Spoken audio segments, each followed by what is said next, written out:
I find myself thinking often about how easily we can now find specific moments in videos. A seemingly small thing that changes everything. Think about it. We can pinpoint the instant a story turns tragic, a discovery is made, or perhaps more grimly, the exact moment danger appears. It brings a strange immediacy to events, doesn't it?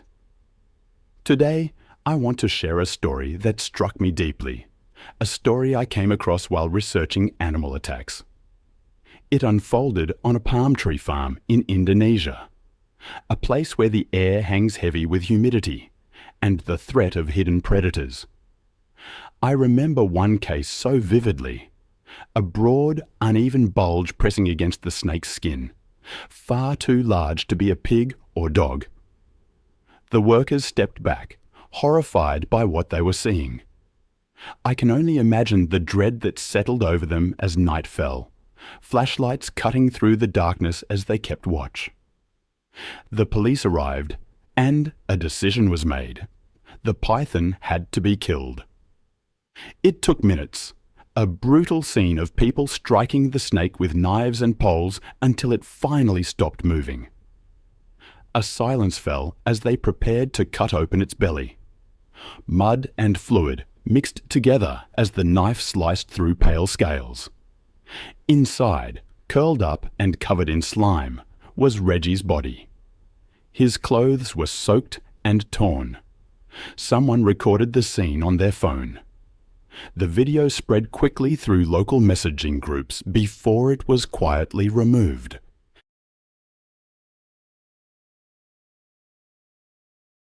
Reggie's notebook and phone, damaged by moisture, were found near the water channel, covered in mud. His body was placed in a sealed coffin and flown back to Britain. The farm management put up new warning signs near the water channels, telling workers not to travel alone. A week later, Reggie's cabin was cleaned out, and his belongings were shipped home to his family. Then there was the case of Clare Johnson. It was March 15, 2014, in Ranthambore National Park in Rajasthan, India. The air was cool and quiet after a very hot day. The camping area had turned off its lights hours earlier, leaving everything dark except for some moonlight. Inside one of the canvas tents, two travellers were sleeping, unaware that a snake had quietly crawled under the tent entrance. Claire was 26, from Melbourne, Australia. She had quit her job as a graphic designer to travel around Asia for a year, a trip she had saved for almost 2 years to make possible. She wanted to see as much of the world as possible before returning to full-time work. Her friends knew her as adventurous but careful. She always researched the places she stayed, carried medical supplies, and kept a detailed blog for her family to follow. Visiting Ranthambore was something she had dreamed of. She longed to photograph wild tigers. That day, she had gone on a safari tour and was thrilled to have seen a female tiger near a waterhole, even from a distance.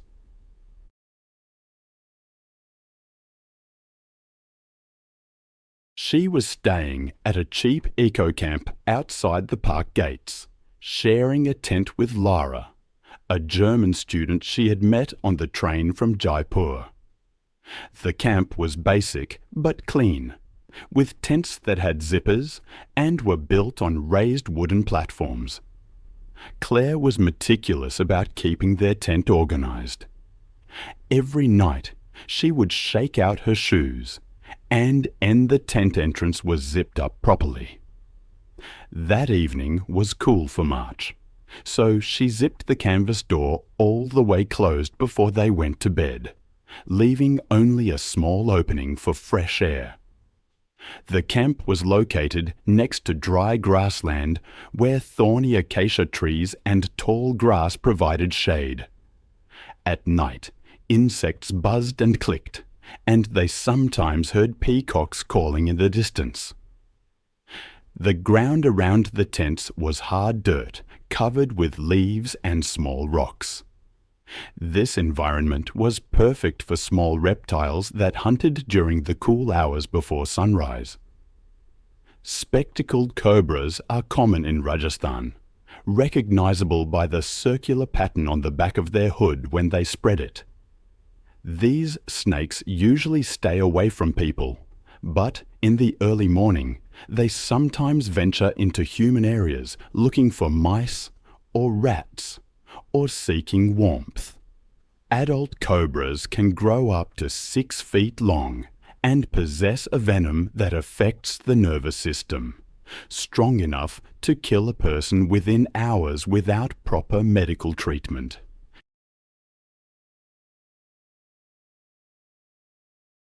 Local tour guides always warn campers to check their bedding and shake out their clothes before sleeping, because snakes sometimes crawl inside unnoticed. That night, sometime after 4 in the morning, Lara woke up to a soft rustling sound near the bottom of the tent. Half asleep, she grabbed her phone and turned on its flashlight. The beam revealed something that made her freeze in fear. A spectacled cobra coiled up just inches away from Claire's sleeping bag. The snake had its head raised slightly. Before Lara could react, Claire moved in her sleep and stretched out her leg. Her bare ankle touched the snake's body. The cobra bit her twice very quickly, sinking both fangs into the soft skin just above her heel. The bites happened so fast that Lara almost didn't see it until Claire suddenly moved and gasped. Lara screamed, waking everyone in the camp. Claire sat up and grabbed her ankle, where 2 small holes from the snake's teeth were visible. Camp workers ran to their tent with flashlights. They saw the snake crawling out of the tent. Claire's breathing became fast and shallow, and people said her eyes looked strange and glassy. When she tried to stand, her legs gave way, as if they couldn't hold her up. Her voice was very quiet when she said her legs felt like jelly before she fell back onto her sleeping mat. The camp didn't have any antivenom to treat snake bites. So, the staff put Claire in a jeep to drive her to the hospital.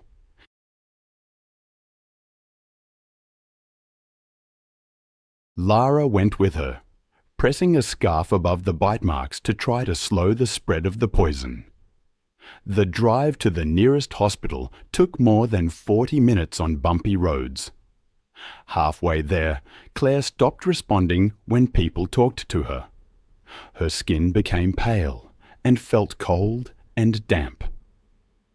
When they finally reached the small rural clinic, the medical staff told them there was nothing they could do to save her. Claire's body was taken to Jaipur. The image of that young woman, Lara, checking into a campsite in Australia, eager for a taste of the wild, and then the unimaginable. A snake bite in her tent, in her sleeping bag. It's a stark reminder that nature, in all its beauty, holds dangers we sometimes forget. Her story is a testament to the importance of respecting the wild, even when we're trying to immerse ourselves in it. Later that day, Lara's parents were contacted through the Australian Embassy. They asked for her body to be cremated following the local customs. The camp management, understandably shaken, decided not to close down their business. Instead, they hired a local snake expert who started giving weekly talks to new guests. These talks taught people how to properly check their tents and where to keep lights on at night to avoid problems with snakes. Lara eventually went back to Germany, but she later wrote a detailed story about what happened on a travel website.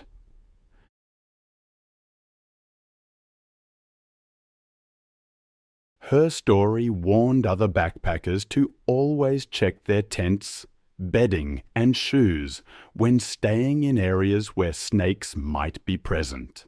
This post was shared quietly for years as a serious reminder to travelers who thought sleeping close to nature was romantic, without understanding the real dangers. This incident shows how important it is for travelers to take safety precautions seriously when staying in wilderness areas. Even experienced and careful travelers like Clare can face unexpected dangers when wild animals and humans share the same spaces. The tragedy serves as a reminder that proper preparation and awareness can be life-saving when traveling in remote natural areas. Then I came across the story of Jorge Cruz. It was September 9th, 2015, in a small lime orchard outside a rural town near Veracruz, Mexico. Jorge was 42 years old and had worked in this lime orchard his whole life.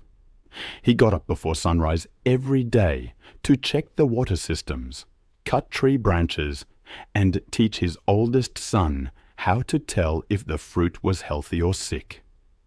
People in the village knew Jorge as someone they could count on. He was the type of person who would fix broken carts for his neighbors and lend them tools without expecting anything back. Jorge had a habit from when he was a child. He liked to work without shoes. He said this helped him feel the ground better and move faster when he had to climb the lower tree branches. The afternoon was very hot and the air felt heavy.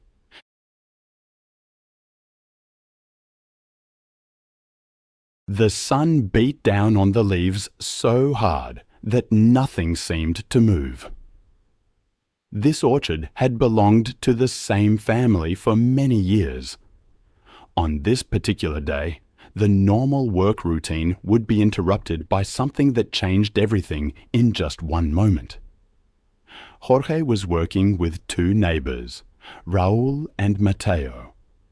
They were picking limes on the far side of the grove, where workers had made a pile of cut tree branches after cleaning the area recently. The three men were making jokes about how hot it was as they moved between the low tree branches, putting bunches of limes into bags. Jorge was wearing his wide hat pushed back on his head and an old faded shirt. He reached for a low branch and shifted his weight to pull the fruit closer to him. The ground in the orchard was hard dirt covered with cut leaves and thin roots. The pile of cut branches provided cool shade for mice, rats, and small reptiles. There was a patch of wild plants that marked the edge of the orchard, and the low treetops made long shadows that moved across the ground. It was very quiet, so small sounds like fruit falling to the ground or clothes rubbing against tree bark were easy to hear. The men were focused on their work and conversation, not paying attention to potential dangers around them. A type of poisonous snake called the Terciopelo bropsasper, locally known as the naka, lives in Central America. These snakes are thick-bodied and usually grow to be 3 to 5 ft long.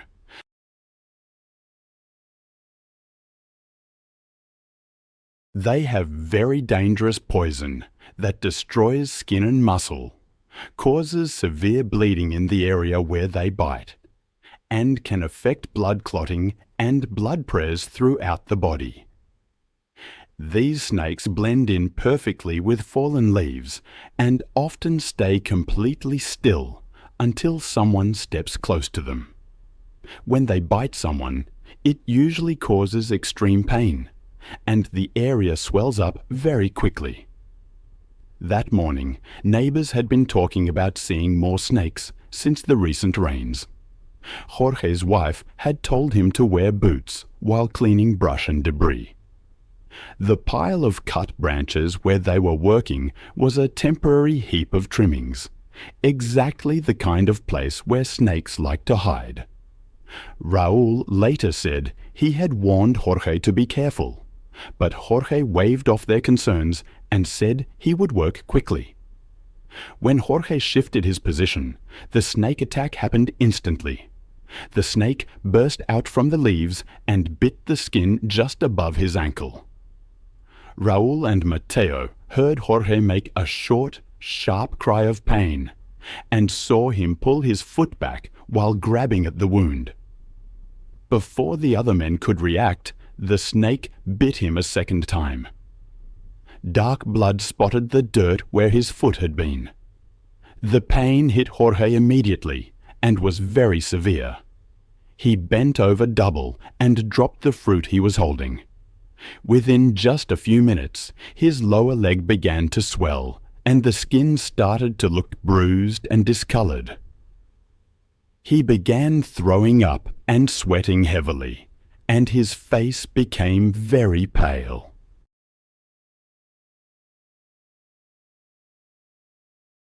Raúl quickly tied a piece of cloth above the bite marks, and they kept Jorge's legs still by making a splint from a broom handle. A neighbor brought a small wooden cart, and they lifted Jorge into it, then pushed the cart toward the dirt road that led back to the village. The trip to the clinic was bumpy and slow. Dust covered Jorge's damp skin, and he became confused, speaking in broken words and going in and out of consciousness. At the small village clinic, a nurse looked at his swollen leg and noticed that his pulse was weak and his blood pressure was low. The clinic had basic medical supplies, but no antivenom, the special medicine needed to treat snake bites. The staff used their radio to call the regional health center asking for help. But the nearest supply of antivenom and a properly equipped ambulance was hours away. Jorge's condition got worse. He became more and more disoriented, and his breathing became shallow. The medical staff could not help him get better. By evening, Jorge had died at the clinic, despite their efforts to stop the bleeding and help him breathe. Raúl said they tried to kill the snake, but it disappeared into the thick pile. The river, they say, is never truly quiet. Something is always moving underneath. I think about that often. How even the most familiar places can hide unexpected dangers. I remember reading about a village where, after a tragic incident involving ants, a traveling veterinarian arrived.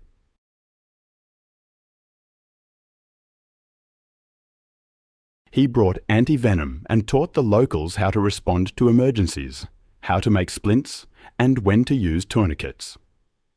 The villagers marked the spot where the incident happened, a constant reminder of the need for caution. Then there was Mina Belagan. It was May 2nd, 2018. She was 19, home from university, spending her afternoons at the Cross River. The older folks warned about snakes during the dry season, but Mina felt safe, believing nothing dangerous ever happened in the shallows. That day, she convinced 4 cousins to swim with her. She dreamt of starting a community project, teaching children to swim safely. But the river, though calm on the surface, held a hidden threat. One afternoon, as they played in the water, one of her cousins saw something long and dark moving toward them. At first, they thought it was a branch, but then it curved, revealing itself as an enormous python. The snake attacked with shocking speed, its jaws locking onto Mina's side. Her cousin screamed as the snake coiled tighter, forcing the air from her lungs.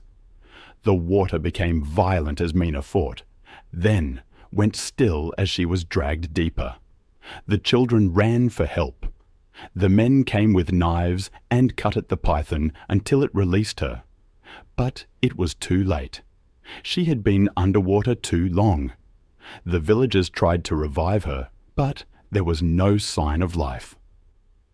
Mina's body was laid on a mat by the river as the village mourned in silence.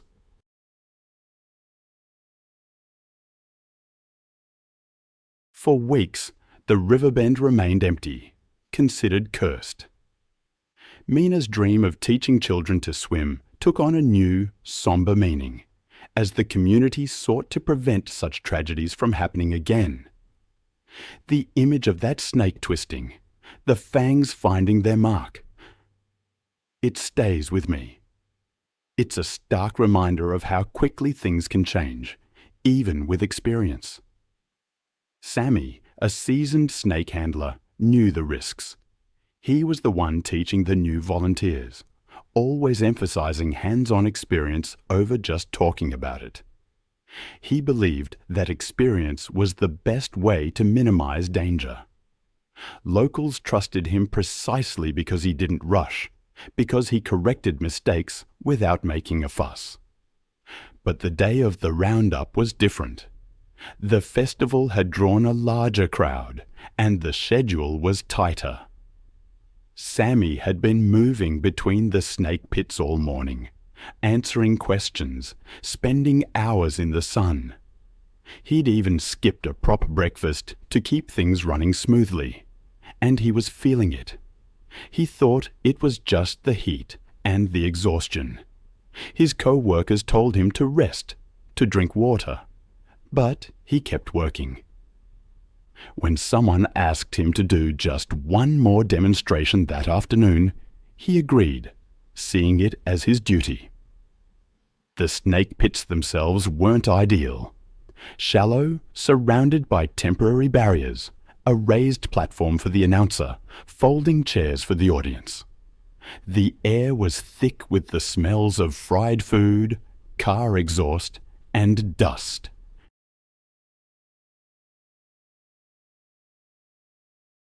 There were shade cloths and water containers nearby, but the layout was cramped, keeping everyone, including the snakes, exposed to the sun. Spectators leaned against the fence, phones raised, recording every move. It was designed for clear viewing, but it left little room for handlers to maneuver, little opportunity for anyone to cool down.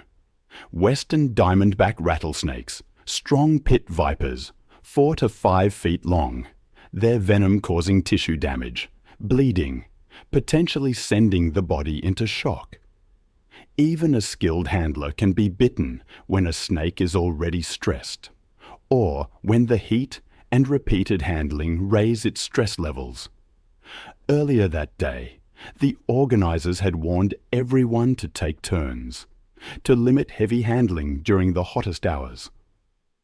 A minor incident that morning had prompted them to formally remind everyone to take breaks, to drink water. Medical personnel were standing by, IV fluids and antivenom on hand. Sammy heard the warnings, agreed with them, but the crowd, the busy schedule, pulled him back to work. He took a heavy Western diamondback from a colleague, stepped into the pit, wearing a leather glove, carrying his snake hook. He lifted the snake with a practiced motion.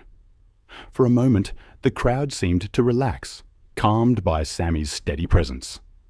Then the snake, stressed, shifted, twisted sharply. It lunged, and its fangs pierced the soft tissue near Sammy's elbow. Pain shot up his arm.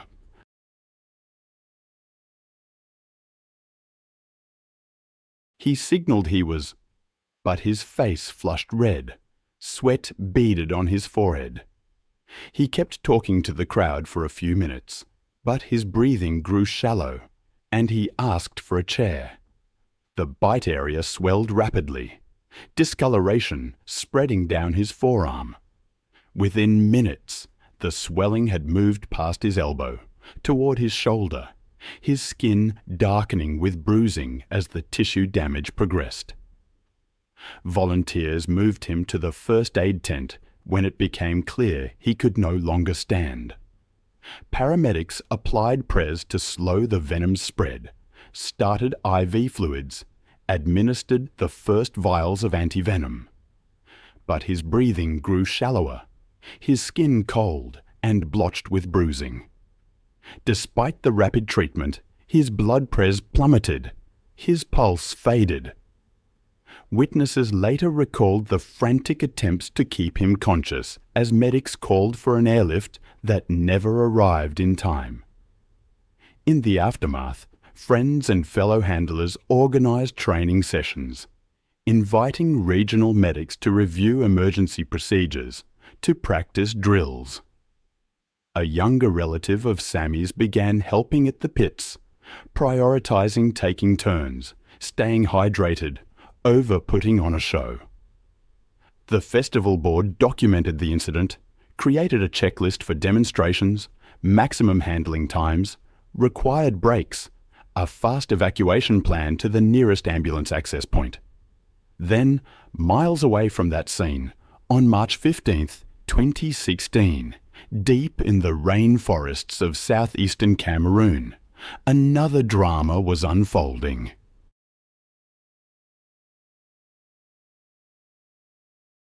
I'll never forget the image of that silverback gorilla calmly grooming blood from his hands. It stayed with me for days. Erica's frustration, it seems, had reached its breaking point that fateful evening. Caesar, the western lowland gorilla, sat defiantly in the centre of his enclos, ignoring her increasingly loud commands to enter his night quarters. Determined to assert her dominance, she grabbed a makeshift electric prod fashioned from old logging equipment and unlocked the heavy gate to his 20x30-foot reinforced pen. A fatal decision, as it would turn out. As she stepped inside, wielding the electrical device, Caesar's behaviour shifted instantly from passive resistance to explosive aggression. The 375-pound silverback charged across the enclos with terrifying speed. His massive body slammed into Erica's chest with the force of a small vehicle, launching her backward into the metal fence. The rusted metal cut deep into her back as Caesar's enormous hands grabbed her face, his thumbs pressing into her eye sockets with crushing press. Blood streamed down her cheeks as his fingernails tore at her skin. Caesar's powerful jaws clamped down on her left ear, severing it completely with a wet, tearing sound. Erica's screams echoed across the empty rainforest as the gorilla grabbed her right hand, which still clutched the makeshift prod. His bite force of over 800 pounds per square inch crushed 3 fingers at the knuckles, severing them entirely.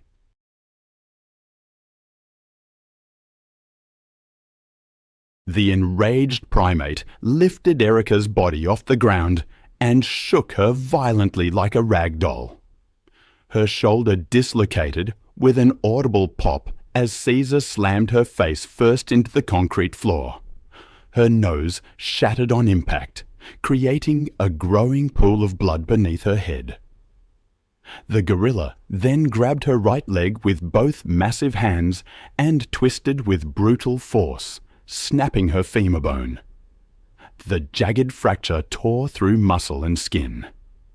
Caesar positioned himself over Erica's prone form and brought both fists down on her ribcage with devastating impact. 6 ribs cracked simultaneously, the broken bones puncturing both lungs. Her breathing became shallow and laboured as blood filled her chest cavity. For his final attack, Caesar grabbed Erica's head between his massive palms and squeezed with methodical press. Her skull cracked like an eggshell, and brain matter leaked onto the concrete floor. Her body went completely limp as life left her. The silverback sat calmly beside the lifeless body for the next 4 hours, occasionally grooming blood from his hands. Local villagers discovered the scene the following morning, when the usual sounds of morning feeding never came. Cameroonian authorities launched an immediate investigation into the illegal operation, while wildlife officials worked to safely relocate Caesar to the Lima Wildlife Centre.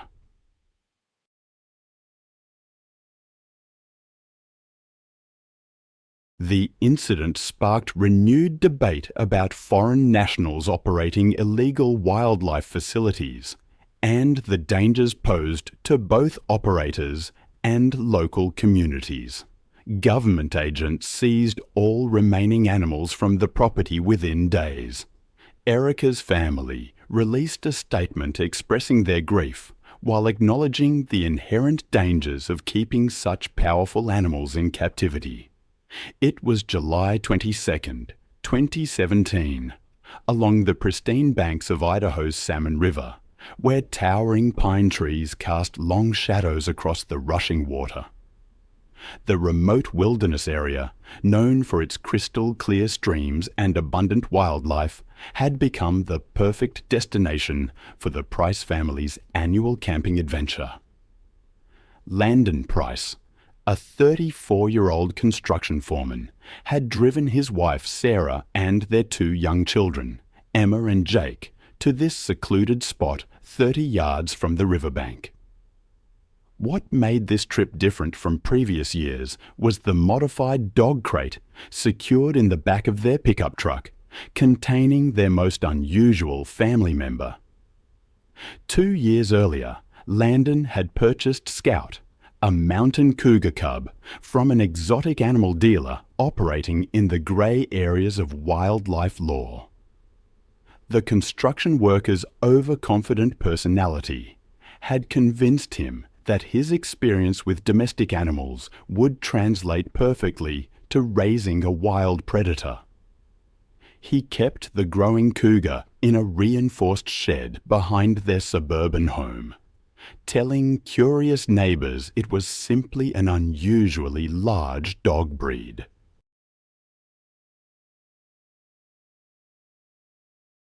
Sarah, an elementary school teacher, had grown increasingly uncomfortable with Scout's presence, especially after the children began complaining that the animal's eyes looked mean during feeding times.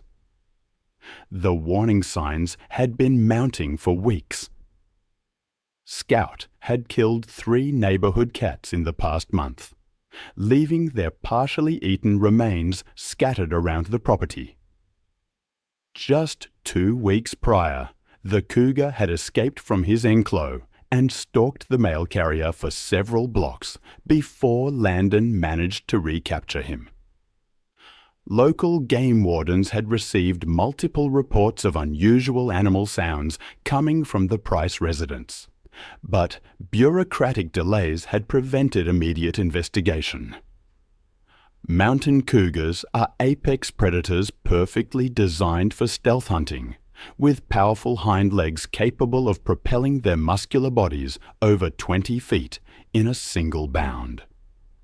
Adult males can weigh up to 140 pounds of pure muscle, equipped with razor-sharp retractable claws and canine teeth designed to deliver precise killing bites to the neck and spine. Unlike domestic cats, I've always been struck by how even cougars raised in captivity never truly lose their wild instincts. That hunting behavior becomes even more pronounced when they're in unfamiliar environments, where their territorial instincts kick into high gear. I recall the tragic case of Landon, who made a fatal misjudgment. He thought Scout, the 3-year-old cougar he had raised, was domesticated.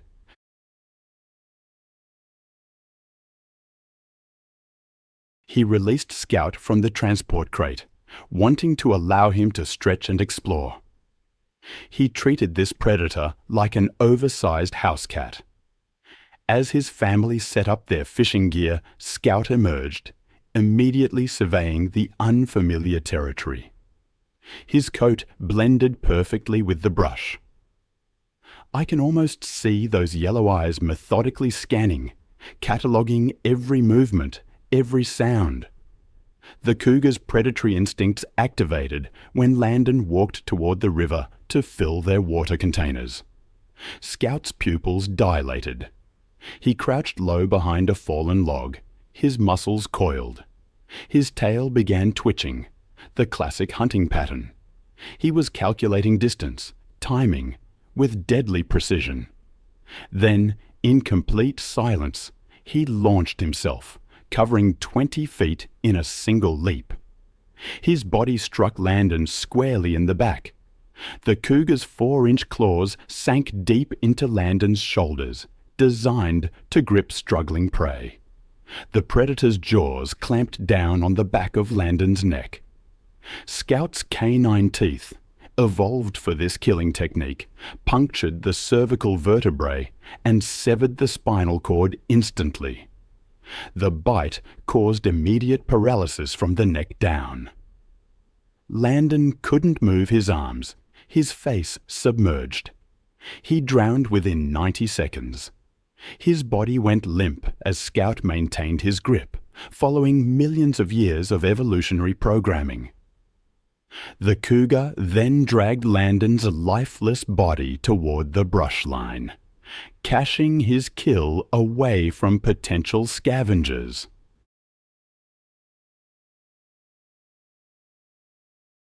Sarah grabbed Emma and Jake, rushing them to the safety of their locked truck. They remained there for 3 terrifying hours until park rangers arrived. Authorities launched an investigation into the illegal possession of the mountain cougar. Wildlife officials worked to safely capture Scout. The incident reignited debates about private exotic animal ownership and the inherent dangers these predators pose. It was September 8, 2015, on a sprawling ranch in South Texas, where mesquite trees dotted the landscape under a star-filled sky. The remote 50-acre estate was miles from the nearest neighbor, perfect isolation for Marcus Ellison's dangerous hobby. The 41-year-old oil rig worker had converted an old barn into a makeshift big cat facility, complete with reinforced enclosures and feeding areas. Marcus shared the property with his girlfriend, Lisa Chen, a 28-year-old veterinary technician who had grown increasingly concerned about their unusual housemate. 4 years earlier, Marcus had purchased Luna, a 6-month-old jaguar cub, from a black market dealer operating along the Texas-Mexico border. His thrill-seeking personality and desire to collect dangerous animals as status symbols had driven him to spend his oil rig earnings on exotic pets. Luna had grown from an adorable spotted kitten into a powerful 180-pound predator. But Marcus genuinely believed their bond from her cubhood would protect him.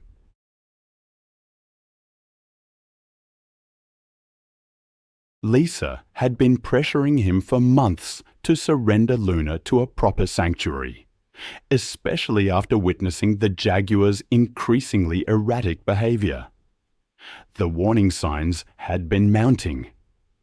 Luna had been refusing all food for 4 consecutive days, despite Marcus offering her favorite cuts of meat. The jaguar had begun territorial marking throughout the house, leaving her scent on furniture and walls in a clear display of dominance. Her obsessive pacing had worn visible paths in the dirt floor of her enclosure. Lisa noticed that Luna's pupils remained constantly dilated, indicating severe psychological stress. Neighbors living miles away reported hearing strange vocalizations echoing across the countryside at night. Jaguars are the 3rd largest big cats in the world and possess the strongest bite force of any feline species, capable of crushing turtle shells and caiman skulls with ease. These apex predators are perfectly designed killing machines with muscular bodies built for explosive power and jaws that can exert over 1,500 pounds of prise per square inch. Unlike other big cats that typically suffocate their prey, jaguars deliver precise killing bites directly through the skull or spine, making them efficient predators. Even hand-raised jaguars retain all their wild instincts and can become unpredictably aggressive when stressed or challenged.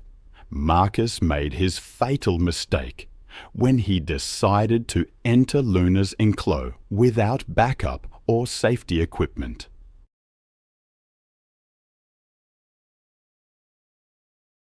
Concerned about her 4-day food refusal, he believed their years-long bond would allow him to safely investigate her condition. He unlocked the gate to her 30x40-foot pen and stepped inside, carrying only a small flashlight to illuminate the darkness. Luna sat motionless in the shadows, her yellow eyes reflecting the beam as he approached. The 180-pound jaguar had been waiting. As Marcus knelt 15 feet away and extended his hand in what he believed was a gesture of comfort, Luna's predatory instincts took complete control. Her powerful muscles, coiled like steel springs, propelled her across the enclosure in 2 swift bounds. Luna's attack was swift and devastatingly precise. Her massive body slammed into Marcus's chest. I've seen the aftermath of these tragedies, and the images stay with you. It's a grim testament to the power of wild instincts, a power we often underestimate when we try to bring these creatures into our world. I read once about a woman in Texas who owned a jaguar named Luna. She'd raised it since it was a cub, but one night something shifted. The owner's boyfriend, Marcus, entered Luna's enclosure with a flashlight. The jaguar attacked with the force of a battering ram, sending him crashing backward. Luna immediately went for the kill. Her jaws locked around Marcus's throat with surgical precision, her canine teeth penetrating deep. The jaguar's bite force, around 1,500 pounds per square inch, crushed Marcus's windpipe instantly, cutting off his air supply.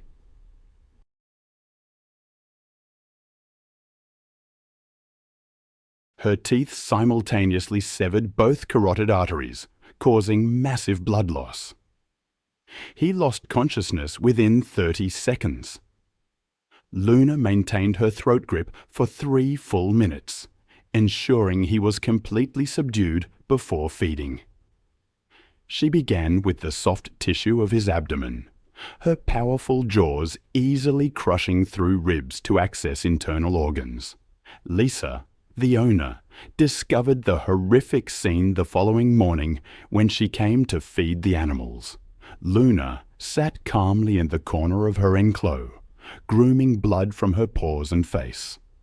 Marcus's partially consumed body lay in the center of the pen.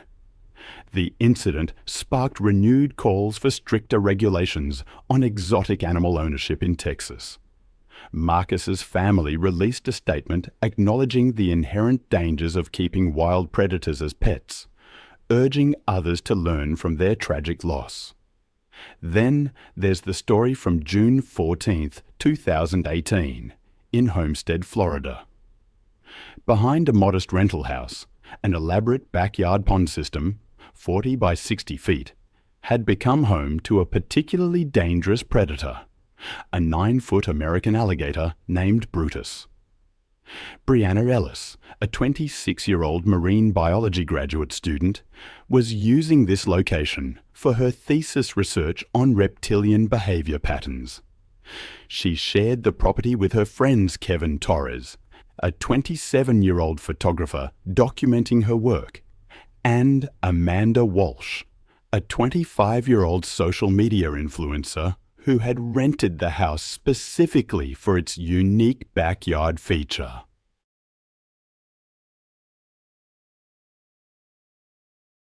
Two years earlier, Brianna had rescued Brutus from a failing roadside attraction. The alligator had been malnourished and living in deplorable conditions, prompting Brianna's decision to relocate him to what she believed was a better environment. Her academic knowledge of reptilian behavior had convinced her that she could safely study Brutus while providing him proper care. Amanda's landlord remained completely unaware that a 350-pound apex predator was living in his backyard pond. The warning signs had been escalating dramatically over the past month. Brutus had become increasingly aggressive during feeding times, lunging at the pond's edge whenever anyone approached. Despite her friend's protests, Brianna had continued hand-feeding the massive reptile, believing her scientific understanding gave her an advantage.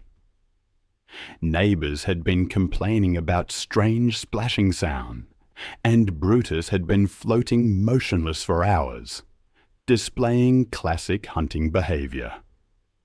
American alligators are among the most efficient predators on Earth, perfectly evolved killing machines that have remained virtually unchanged for millions of years.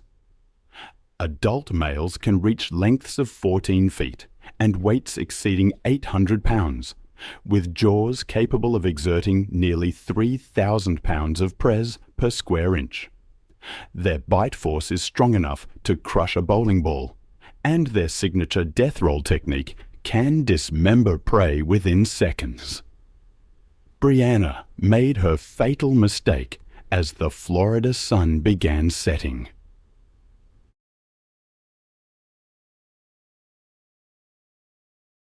She had dropped her pH testing equipment into the deeper section of the pond earlier that day, and the waterlogged instruments needed to be retrieved manually. Despite Kevin's suggestions to use a pool net, Brianna insisted on entering the water herself to recover the expensive scientific equipment. This decision proved catastrophic, as dusk represents the most active hunting period for alligators. As Brianna waded into the pond, the water reaching her thighs, Brutus began his approach with the stealth that had made his species apex predators for millions of years. The 350-pound alligator moved through the water with incredible precision, his massive body creating no visible wake as he closed the distance. Brianna bent down to retrieve her submerged equipment, completely focused on the task, and unaware that Brutus had positioned himself just 6 feet away. The alligator remained perfectly motionless beneath the surface, his eyes and nostrils barely visible above the waterline as he prepared for his explosive assault. The attack came with devastating force and lightning speed. Brutus launched himself upward and forward in one fluid motion, his massive jaws opening wide to reveal rows of conical teeth. His bite encompassed Brianna's entire right thigh, and his jaw press of nearly 3,000 pounds per square inch crushed her femur bone instantly. Brianna's screams pierced the evening air as Brutus immediately began his signature death roll technique.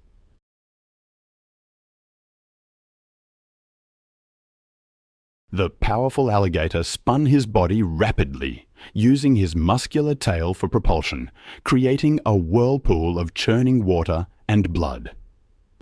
The rotational force generated by his 350-pound body tore Brianna's leg completely away at the hip joint within seconds.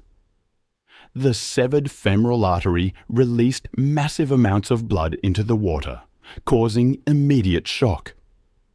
Before Brianna could escape, Brutus released the severed limb and attacked again with ruthless efficiency.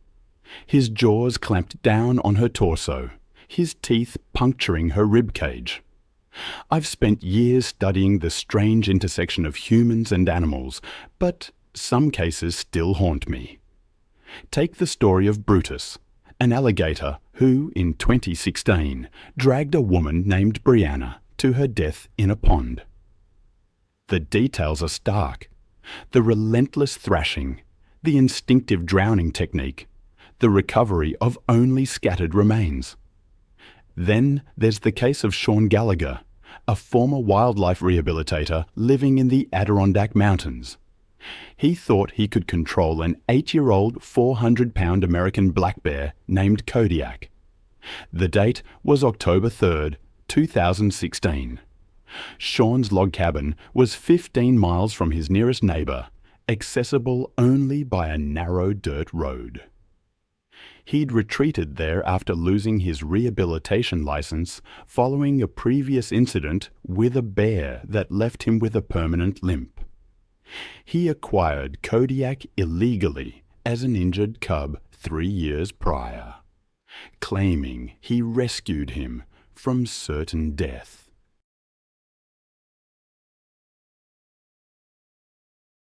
His obsession with proving his rehabilitation methods were superior to state-approved programs drove him to keep Kodiak, despite losing his professional credentials.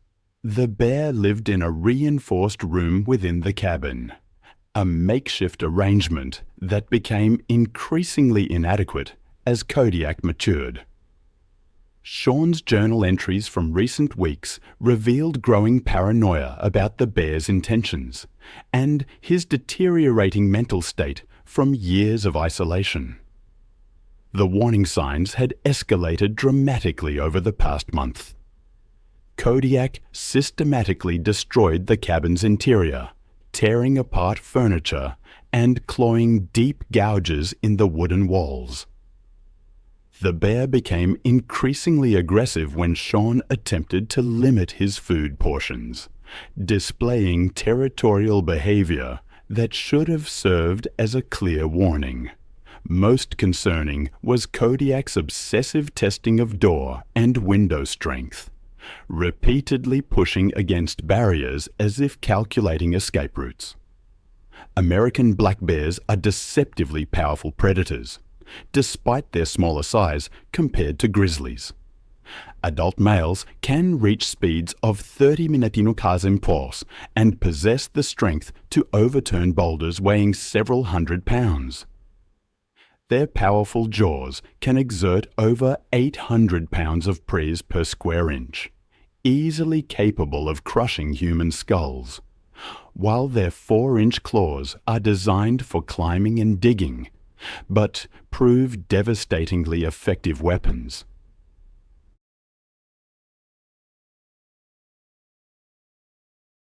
Black bears are naturally nocturnal creatures, most active during twilight and nighttime hours when their predatory instincts are heightened. Sean made his fatal mistake at 2:30 in the morning, when he decided to enter Kodiak's reinforced room to retrieve his damaged laptop and camera equipment. The bear appeared to be sleeping peacefully in the corner of the 15-20-foot space, his massive form barely visible in the darkness. Sean desperately needed to recover his electronics before they were completely destroyed by the bear's ongoing rampage. He stepped quietly into the room, carrying only a small flashlight, believing Kodiak was in deep sleep. What Sean failed to realize was that Kodiak had been awake for hours, waiting with the patience that made black bears such effective predators. The bear's naturally nocturnal behavior meant his senses were at peak alertness during these early morning hours, and captivity had made him increasingly territorial about his confined space. The 400-pound black bear moved with surprising speed and agility. Kodiak rose to his full height of 7 feet and charged across the room in 3 powerful strides. Sean had no time to react as the bear's enormous frame filled his vision.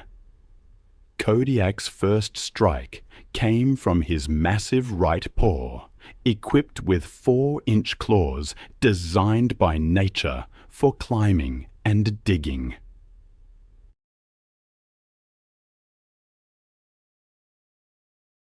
The blow struck Sean squarely in the chest with tremendous force, his claws raking 4 parallel gashes across his rib cage that penetrated deep into muscle and bone. The impact launched Sean backward into the reinforced wall with bone-crushing force.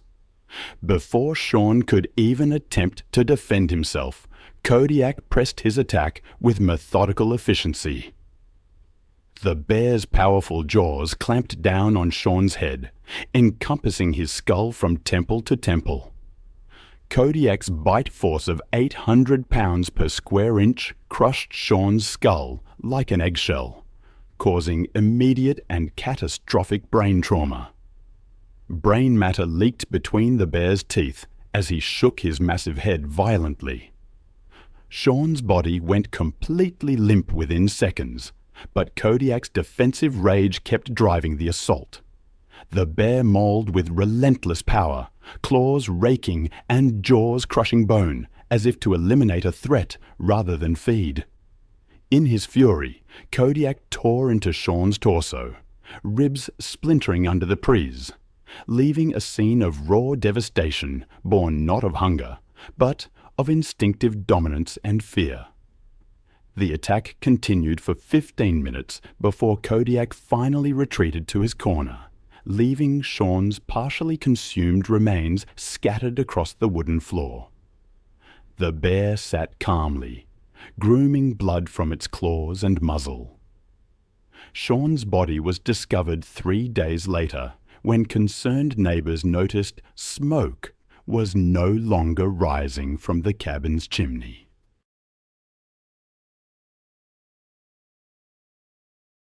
I've always been struck by the stories of animals kept in captivity, the strange relationships that form, and the inherent risks involved. There was the case of Kodiak, the black bear illegally kept as a pet, eventually tranquilized and moved to a sanctuary. But one case, in particular, has always haunted me. It happened on the outskirts of Houston, Texas, on March 22, 2015. The air was thick with that early spring humidity, and behind a small ranch-style house, a Bengal tiger paced restlessly in its chain-link enclosure. The owner was Michael Torres, a 41-year-old mechanic. He preferred the company of engines and animals to people. He'd lived alone since his divorce, spending his time fixing up old cars and caring for his unusual collection of animals. It started with ball pythons and iguanas, then a serval, and finally Raja, a 6-year-old male Bengal tiger. Michael had acquired Raja through a private breeder outside of San Antonio, keeping him in a large, reinforced enclosure on his property. Neighbors would sometimes see him walking beside the tiger with a chain lead, talking to it like a companion. He believed Raja recognized his scent and tone, claiming the animal would never hurt him. When a friend questioned the risk, Michael would shrug it off, saying it was about trust, earning respect through calm handling, not fear.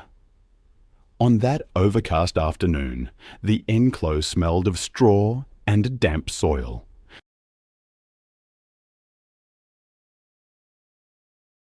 A friend, Luis Alvarez, had stopped by to borrow a socket wrench and stayed to watch as Michael carried tools toward the cage. Raja was pacing more than usual, his tail lashing, eyes following every movement. Construction noise from a nearby property had been constant all morning. Michael said the tiger didn't like loud sounds, but would settle once he started cleaning. Bengal tigers are apex predators, capable of delivering bites with over 1,000 pounds of prise. Even those raised from cubs retain their hunting instincts. Male tigers can weigh over 400 pounds and strike with enough force to shatter ribs. Their attacks rarely involve warning growls. Movement itself can be the trigger. Luis stood about 20 yards away, leaning against the fence, as Michael opened the inner gate. He was replacing old straw, raking droppings into a bin. He'd left the outer gate partially open for easier access with a wheelbarrow, something he'd done before. Luis noticed that as Michael worked, Raja continued pacing, his muscles tensing. Michael glanced up once, muttered something, and bent down to lift a shovel. Luis later told investigators he saw the tiger freeze mid-stride. Its ears flattened, body crouched low, tail twitching rapidly. A second later, Raja lunged. The impact was a hollow sound of metal and flesh. The tiger's paw raked across Michael's face, knocking him onto his back. He screamed, clutching his jaw, trying to crawl toward the gate.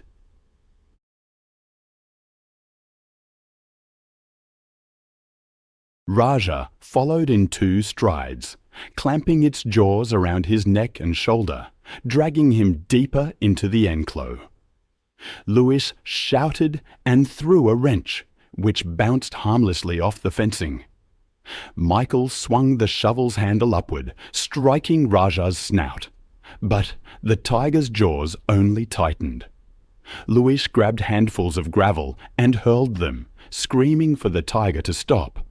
But Raja shook its head violently, lifting and slamming Michael's limp body against the ground. Michael's arm twitched once, then went still. Raja kept biting, dragging the body by the shoulder until it was half under a metal shelter. Luis ran for his truck and called 911. Dispatchers logged the call at 5:42 p.m. When deputies arrived 10 minutes later, they held their position until animal control arrived with tranquilizer rifles. But when Raja charged the fencing, one officer fired his service rifle, striking the tiger in the shoulder. Raja collapsed near the shelter, exhaling once before going still. Michael's body showed extensive trauma, massive lacerations to the neck, chest, and abdomen. One arm had been partially severed, and his face was unrecognizable from the initial strike. Investigators noted that despite his experience, he had no secondary containment system, no safety barrier or secondary lock. The open gate gave the tiger full access once the attack began. Animal control removed Raja's body that night. Michael's sister handled the arrangements quietly, declining interviews.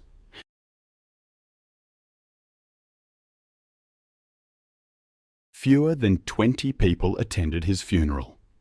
Neighbors left flowers at the fence. The straw inside was still stained dark where the attack happened. Another case, this one unfolding in Surabaya, Indonesia, on January the 14th, 2016.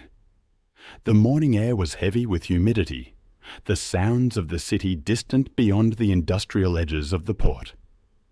Behind a row of warehouses, one lot stood apart. Quiet, except for the occasional clank of metal and the faint scrape of claws against concrete. Within those walls, a private experiment in control was nearing its inevitable breaking point. Ahmad Firdos was 34, an auto parts importer with a modest business supplying repair shops across East Java. He was known as patient and meticulous, the kind of man who stayed late to sort invoices or fix a broken compressor himself. But his fascination with exotic animals was no secret. Years earlier, during a trip to Flores, he had been captivated by the Komodo dragon, its slow, deliberate movements, the quiet dominance in its stare. When an acquaintance from the wildlife trade offered him a hatchling, Ahmad accepted, paying in cash and never telling his family.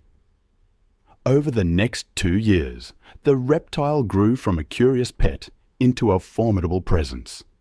The pen Ahmad built behind his warehouse was solid, thick steel mesh reinforced with concrete. Komodo dragons can grow to 10 feet long. Think about that for a moment. and they have a bite strong enough to crush bone.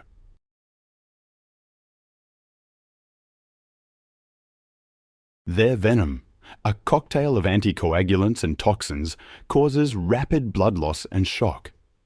They are ambush predators, lightning fast despite their heavy build. I've always found them fascinating and terrifying. Ahmad, it seems, had a Komodo dragon. He'd raised it from a juvenile. The pen was small, far too small now, really, for a creature of its size. He fed it chicken and goat, by hand, proud that it seemed to trust him. Others warned him, told him the animal was no longer tame, but Ahmad just smiled. He thought it knew him. That Thursday morning was overcast, the air thick with the smell of diesel. Ahmad had missed feeding the dragon the night before, and he noticed the water basin was overturned and filthy. He wanted to clean it before work began. The gate creaked as he entered the enclosure. The dragon was in the far corner, motionless. Yudi, another worker, heard a clang of metal, a thud, then a sharp cry. He dropped his clipboard and ran toward the back, rounding the corner just as Ahmad fell. The dragon had latched onto Ahmad's right calf, its teeth buried deep. Blood pooled on the concrete. Ahmad kicked with his free leg, yelling for Yudi to get help. The dragon released, jerked its head back, and lunged again, clamping down on Ahmad's forearm. Ahmad tried to pull away, but the dragon twisted its head, shaking loose strips of muscle. Yudi grabbed a metal pole and swung, striking the dragon's side. It turned, mouth gaping, tongue flicking, tail whipping.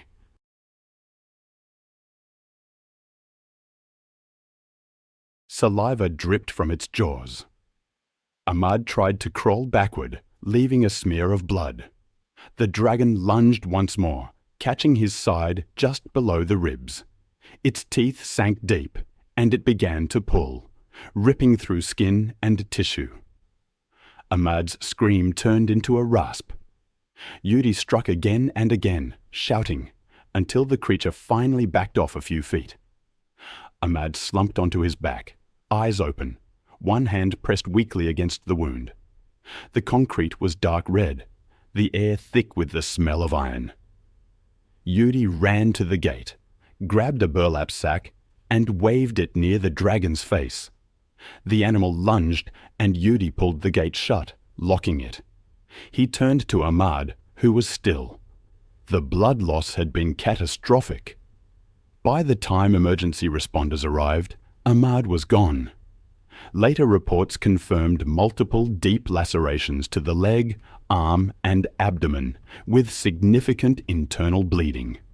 The cause of death: massive exsanguination and traumatic shock from the venom. Veterinarians later said the dragon had shown signs of food aggression, triggered when prey or a familiar handler moves suddenly during feeding. The Komodo dragon, just under 7 feet long and weighing nearly 140 pounds, was sedated and transported to a wildlife rehabilitation center. It was traced back to Rinko Island, obtained through illegal trade. The story barely made the local news. Ahmad was remembered as generous, a man who sponsored youth football games and gave water to delivery drivers.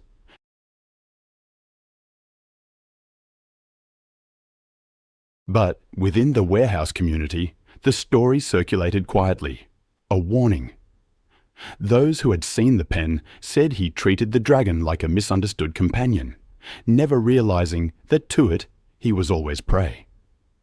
It was May 30th, 2014, near Bozeman, Montana. The morning was clear and still, the kind of quiet that hangs heavy before the heat. A line of spruce trees framed the small animal sanctuary Mark Jennings had built. Inside, one enclosure stood larger than the rest, its occupant pacing in slow, deliberate circles. By noon, that silence would be shattered. Mark Jennings was 49, a former wildlife handler for film productions. He had left the industry in his 30s to start an educational sanctuary outside Bozeman. He ran school tours, wildlife demonstrations, and rescue programs for injured raptors and foxes.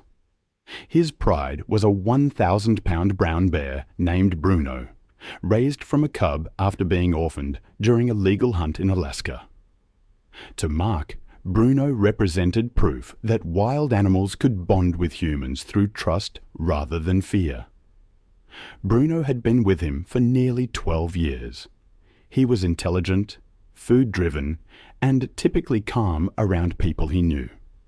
The enclosure was spacious with reinforced fencing, a pond, and a shaded feeding platform. Mark managed most of the care himself, but occasionally brought in help. Aaron Cole was one of those helpers, a licensed trainer who had worked with Bruno multiple times without issue.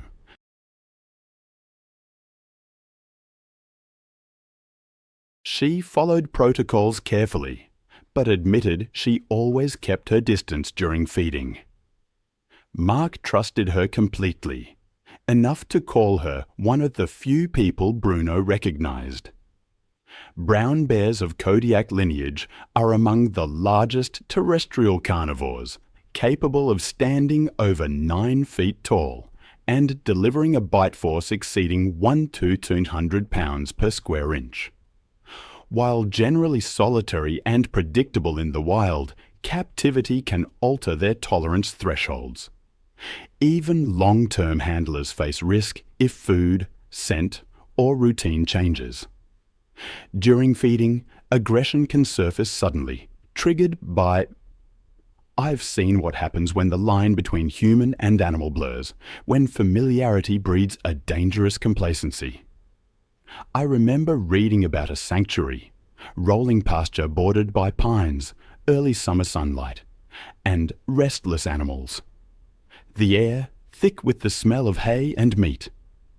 That morning, the enclos were quiet, save for the pacing claws and the creak of metal gates. Aaron arrived early to prepare Bruno's meal. 15 pounds of meat mixed with supplements. Mark, the owner, had left the previous evening to visit his sister. He reminded Aaron to feed Bruno at the usual time, late morning, and to check the water trough afterward. The next day, he texted Aaron around 10, but received no reply. Assuming she was busy, he began his drive back. When he pulled into the gravel lot just after noon, he noticed the outer gate to the bear enclosure was half open.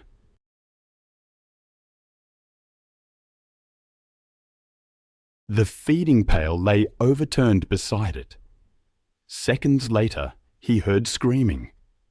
He ran toward the sound, rounding the corner to see Bruno towering near the feeding platform. Aaron was on the ground beneath him, her right arm torn open from shoulder to wrist. She kicked weakly, her clothes soaked dark with blood. The bear's movements were methodical, broad swipes, a deep huffing sound between each motion. Mark froze for a moment, then shouted Bruno's name and ran for a rake leaning against the fence. The noise drew Bruno's attention immediately. He turned, fur bristling, and lunged. The charge covered the distance in a second. The impact knocked Mark flat, the air leaving his lungs.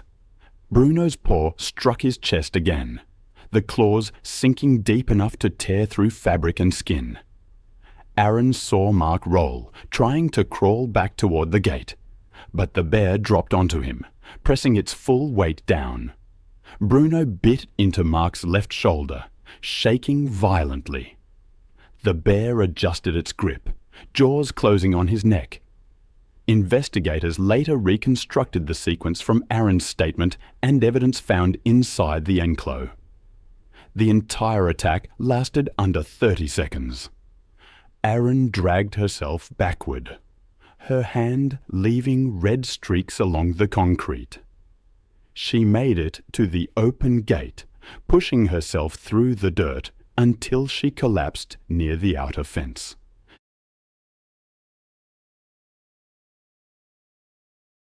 Blood loss blurred her vision, but she heard Marks shouting, "Stop!"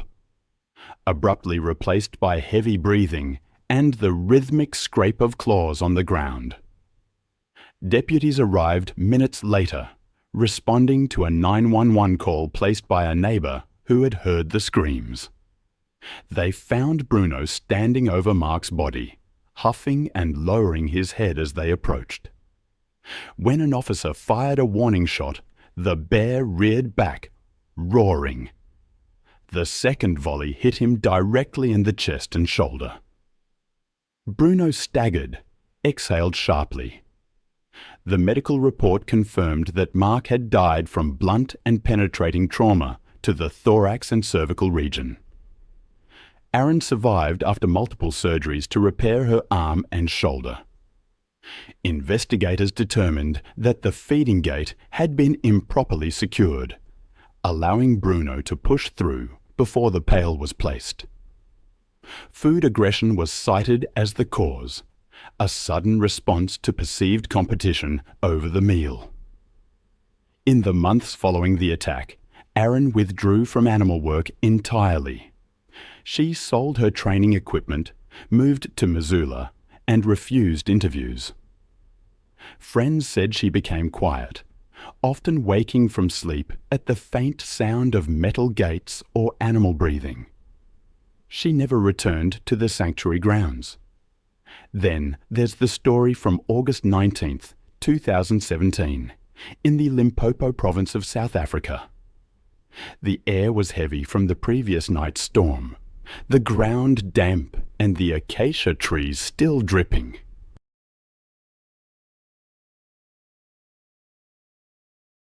At Johan Boer's game lodge, in the lion enclosure beyond the guest bungalows, the large male paced in slow, deliberate circles.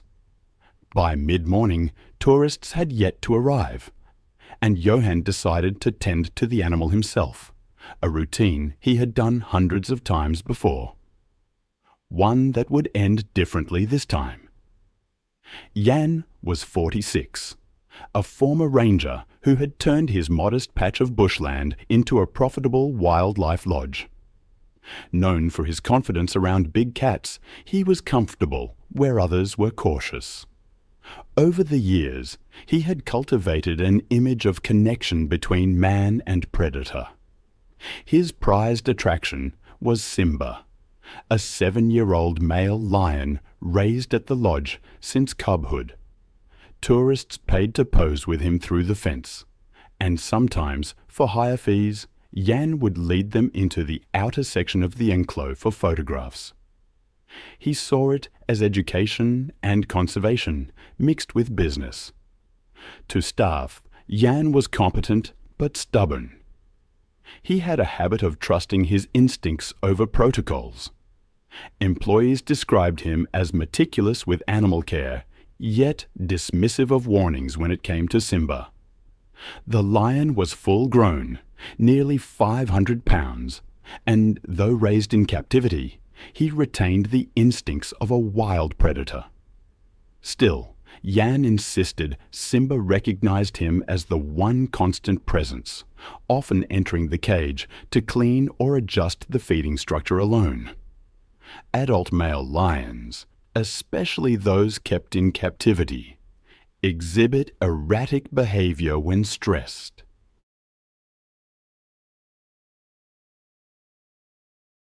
Their territorial instincts can surge unpredictably, especially after storms, when scents shift and sound travels differently.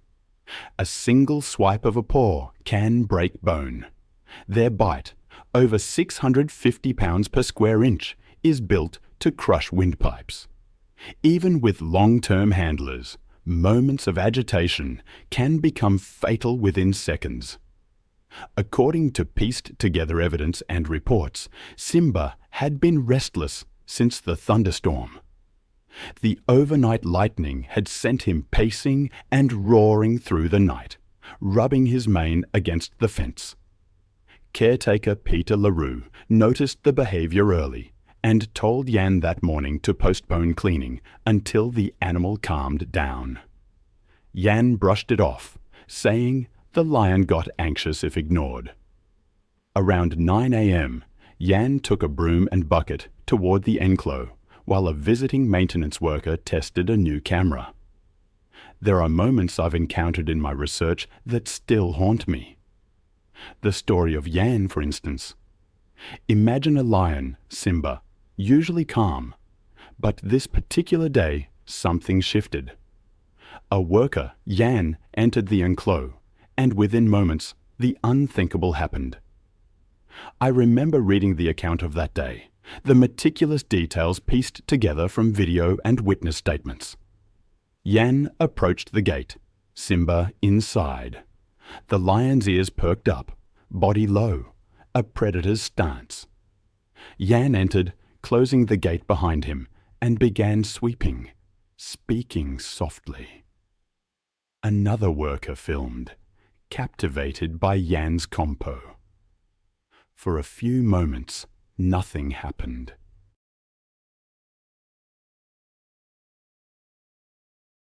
Then Simba began to circle, his tail twitching. It happened so fast, according to the reports. Head lowered, he lunged, knocking Jan to the ground. The broom fell away. Simba's jaws clamped onto Jan's shoulder, driving him down. Jan yelled, pushing against the lion's muzzle. Simba shifted his grip, his teeth sinking into the back of Jan's neck. The growls drowned out Jan's cries. Simba dragged Jan towards the shade, claws tearing through his shirt and skin. Jan tried to roll, to kick, but the lion's weight crushed his ribs. He tried to use the broom handle, but it snapped. Another employee threw water over the fence, but it barely startled Simba. Jan's voice faded, turning into short, gurgled gasps. Then Simba lunged again, biting into his throat. A final, efficient motion. The lion's jaws locked as Jan's body went limp. The growls softened into rhythmic breathing. One worker ran to sound the alarm. The other, still holding the camera, remained frozen for nearly half a minute. Rangers arrived within minutes, tranquilizer rifles ready. They found Simba standing over Jan's body. When the lion turned, shoulders low and tail flicking, they fired 2 darts. Simba flinched, growled, and collapsed beside Jan. They pulled Jan's body free, his clothing torn and soaked with blood. The autopsy revealed crushing trauma to the neck and severe blood loss. Bite movements confirmed a single, sustained attack, consistent with defensive predation. The lodge closed that week.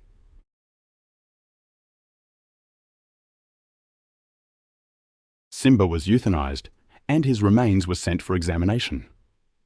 Officials called it preventable, citing complacency and poor safety. The wife sold the property, and the lion enclosure was sealed for good. Then there's the story from October 6, 2013, in Mobile, Alabama. 2 chimpanzees in large rusty cages behind a modest brick house. Within an hour, their routine would turn violent and irreversible. Linda Reeves, 58, a retired lab technician, had poured her savings into building an enclosure for 2 young chimpanzees, Buddy and Rosie, whom she'd adopted. To Linda, they were family. She fed them breakfast cereal, dressed them in children's clothes, and let them watch television. Her brother, Tom Reeves, visited weekly, worried about the chimps, who had grown fast. Buddy now weighed over 130 pounds, Rosie nearly 100. Chimpanzees are incredibly strong, 5 times the upper body strength of an adult man. Their jaws can shatter bone. Tom had seen them rattle the cage doors when upset, and warned Linda repeatedly that they were no longer controllable. It was routine: feed, clean, groom, and talk to them like children. But that Sunday morning, the routine would unravel. Linda carried a bowl of banana slices and apples into the enclos. Tom watched through the screen. Buddy screeched, bouncing on his knuckles, while Rosie clung to the bars. Linda told them to sit, setting the fruit on a rock. Buddy reached before she gave the signal, grabbing her wrist. She pulled back, scolding him.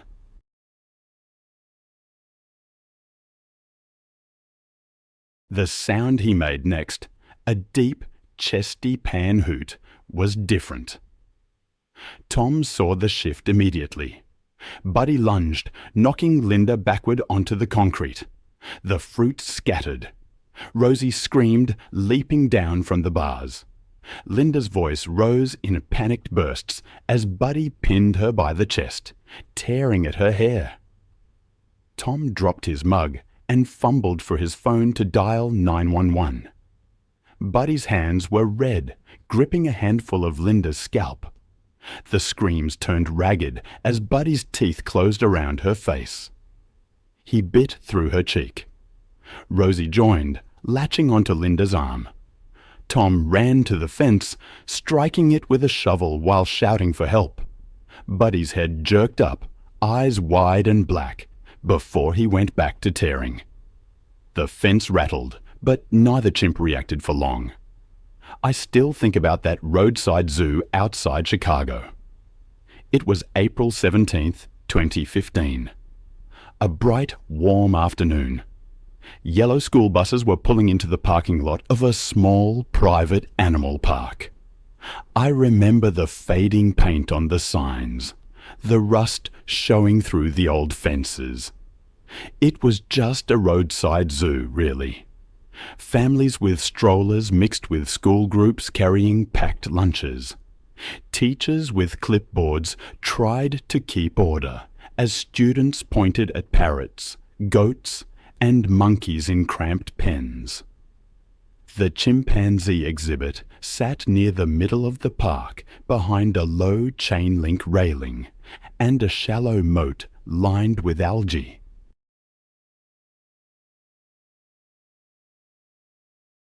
A hand-painted sign read, "No climbing or leaning on fence."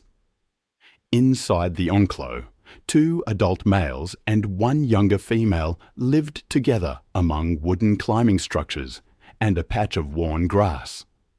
The walls were streaked with moisture stains, and the enclos looked outdated compared to the modern habitats I've seen in larger, accredited zoos. Matthew Collins was 12 years old, a 6th grader from a public school on a spring field trip. His mother worked night shifts as a nurse, and his father operated a forklift at a local warehouse. They didn't travel much, but Matthew loved animals and never missed a chance to see them up close. His teachers described him as bright but impulsive, a boy who liked to climb trees, rooftops, or anything taller than himself. At the park, he carried a second-hand digital camera he'd saved for by helping neighbors mow lawns. His plan was simple: get the best photos of the chimps out of anyone in his class. By mid-afternoon, the group gathered near the chimp enclos. The air smelled of hay, damp earth, and the sour trace of leftover feed. The students crowded against the metal barrier, talking and laughing while their teacher gave instructions. Matthew, standing near the back, raised his camera but couldn't get a clear view past the others. Wanting a better angle, he stepped onto the lower rail for balance, as a few classmates noticed and motioned for him to stop. He ignored them, focused on his shot, and leaned forward.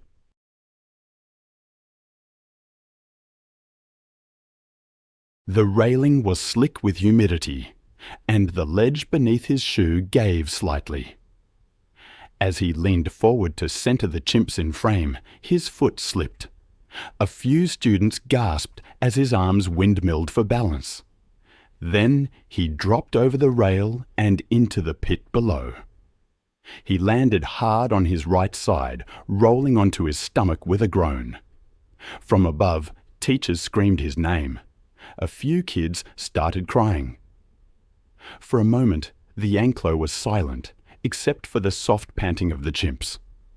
Then one of the males, an older, broad-shouldered chimp named Bo, stood upright, bristling with tension. He gave a sharp hoot, slapped the dirt, and started toward the boy. The younger male followed, puffing air through his lips in short bursts. Visitors who were close enough later said the sounds were chilling. Deep hoots that rose in pitch, the rhythmic drumming of palms on the ground. The two chimps stopped about 10 feet away, heads tilted, eyes fixed on the strange figure that had dropped into their space. Bo took 2 quick steps forward and grabbed a fistful of Matthew's shirt. Matthew screamed and tried to crawl backward, but the chimp's grip was iron. Bo's first strike wasn't a feeding bite. It was a dominance blow, a sharp smack to the side of the head that knocked the boy sideways. Then came the bite, a hard, fast clamp on the arm near the wrist. The smaller male joined in from the other side, pulling at the boy's sleeve and striking his shoulder.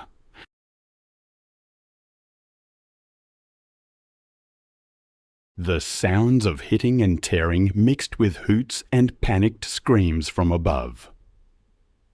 A zookeeper stationed near a nearby enclosure heard the commotion and ran toward the enclosure, shouting for the crowd to move back. He grabbed a hose from the maintenance shed and sprayed into the pit, the high-press stream breaking the chimp's focus for seconds at a time. Bo let go, slapped the ground, and charged forward again, stopping inches from the water spray. The younger male backed away, pacing in circles while pant-hooting. For nearly half a minute, the two chimps alternated between lunging and retreating, as keepers threw fruit and banged metal poles against the barrier to draw them off. Eventually, Bo released his grip on the torn fabric of Matthew's shirt and retreated. There's something particularly haunting about the cases where our attempts to connect with the animal world go tragically wrong. I remember reading once about a man named Matthew who worked at an animal park. A chimp enclosure, a tragic accident, and a life cut short. It's a stark reminder that even with the best intentions, the lines between us and the wild can be razor thin. The details of these incidents often stay with me. June 11th, 2014, in Stamford, Connecticut. A seemingly ordinary afternoon, lawnmowers humming, cars passing by on Rockledge Drive. Houses stood in neat rows, each with trimmed lawns and small front porches.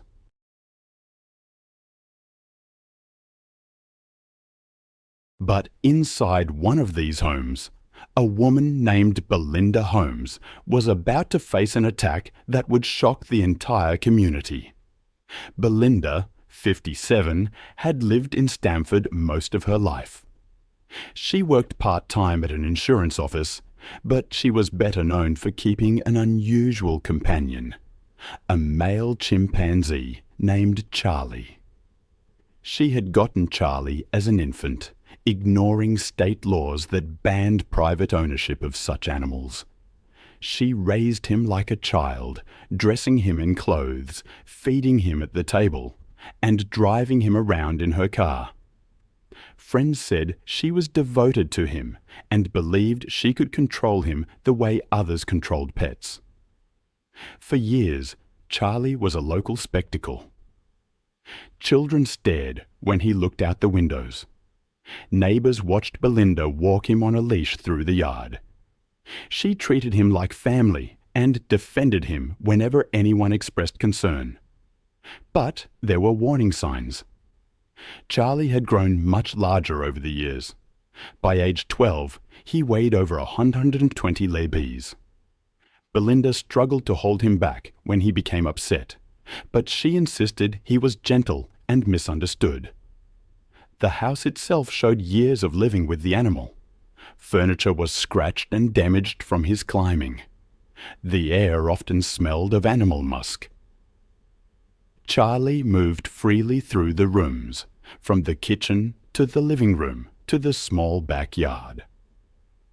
On that June day, the weather was warm and the windows were open.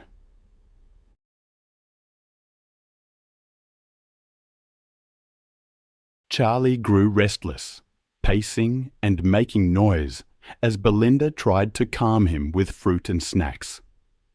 But years of living in a human household had not removed Charlie's natural instincts. When stressed or frustrated, a chimpanzee's aggression can surface suddenly, with violence that no amount of familiarity can prevent. There had been warnings before. Months earlier, a neighbor called animal control after Charlie escaped into the yard. He chased cars and pounded on a vehicle before Belinda brought him back inside. State officials reminded her that owning him was illegal, but she ignored the fines. Friends noticed that Charlie became irritable around strangers, but Belinda continued to insist he was harmless. On the afternoon of June 11th, his agitation was clear. He banged on the table, knocked over a chair, and showed his teeth. Belinda moved closer to grab his arm, and in seconds, the attack started. Charlie lunged forward and slammed Belinda backward into the couch. His hands gripped her shoulders, and his teeth sank into her face with terrible force. Neighbors heard the noise through the open windows. Furniture crashed, and Belinda screamed.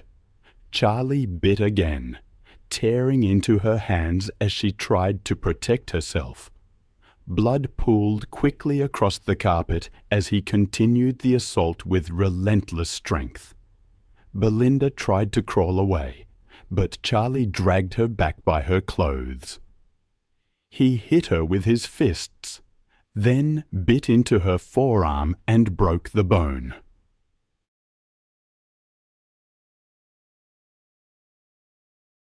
Her screams brought neighbors running to the house. One man tried the door, but stopped when he looked through the window. Charlie was hunched over Belinda, his face and arms covered in blood.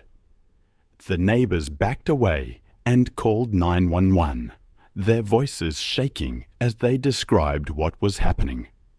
Police arrived within minutes. Officers walking toward the front door heard the chimp screeching and Belinda crying. Through the glass, they saw Charlie attacking, tearing at her scalp and face. There were no cages, no barriers, no way to separate the animal from the victim. When Charlie turned toward the window and pounded against it with bloodied hands, officers decided they had to act. Officers fired multiple shots, the sound echoing through the quiet street. Charlie collapsed in the living room on the blood-stained carpet.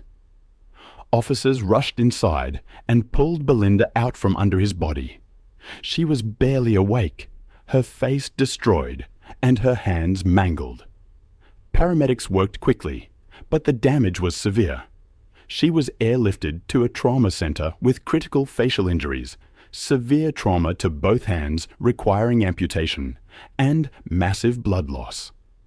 Afterward, investigators documented the scene. Furniture was flipped over, walls were splattered with blood, and Charlie lay where he had fallen. Belinda's phone was found on the kitchen counter, smeared with blood. The last call she tried to make to 911 was never completed. Neighbors gathered outside.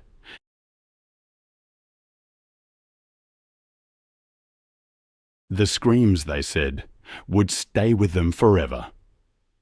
That's what witnesses told reporters after what happened in Connecticut. A woman named Belinda survived a chimpanzee attack, but her life was irrevocably changed. Multiple surgeries, disfigurement, and a need for constant care became her reality.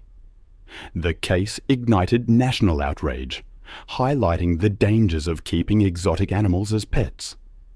Connecticut lawmakers responded, passing stricter laws and banning private chimpanzee ownership altogether.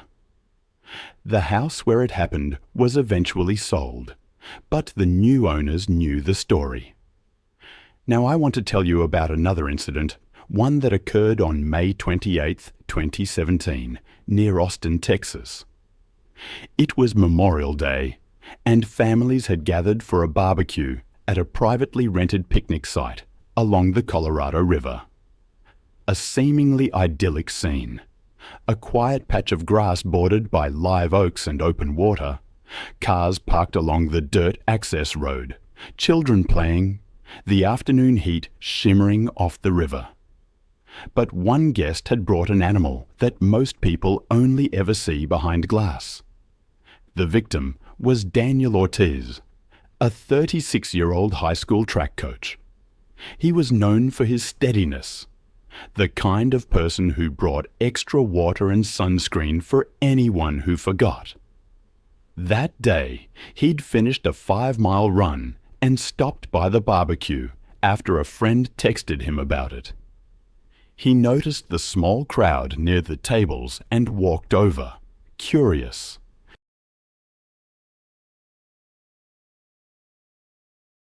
Daniel had a history of being comfortable around animals, volunteering at a local shelter, and helping calm anxious dogs before adoption events.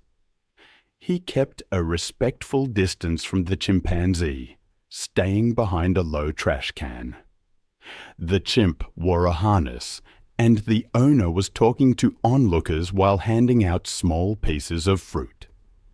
Daniel wanted a photo, just one clear shot to show his students the strange thing he'd seen on a normal Sunday. He moved forward a few feet, holding his phone out. The chimp shifted constantly, pacing in a small circle on the leash, sniffing the air, reaching toward anything held too close. A thin musk drifted downwind, mixing with charcoal smoke from the nearby grills. You see, adult male chimpanzees are not suited for public gatherings. In their social groups, dominance is enforced with sudden violence. Years of human handling do not erase those instincts. Crowds, unfamiliar faces, and food competition can bring them to the surface in seconds. A city ordinance banned exotic animals within Austin limits, but this site was just beyond that oversight. Few people at the event realized the handler lacked the proper permits. A couple near the front stepped back when the chimp bared its teeth at a toddler holding a bright red cup. The owner shortened the leash, but kept feeding it bits of fruit. A runner passing along the dirt road called out that it looked risky.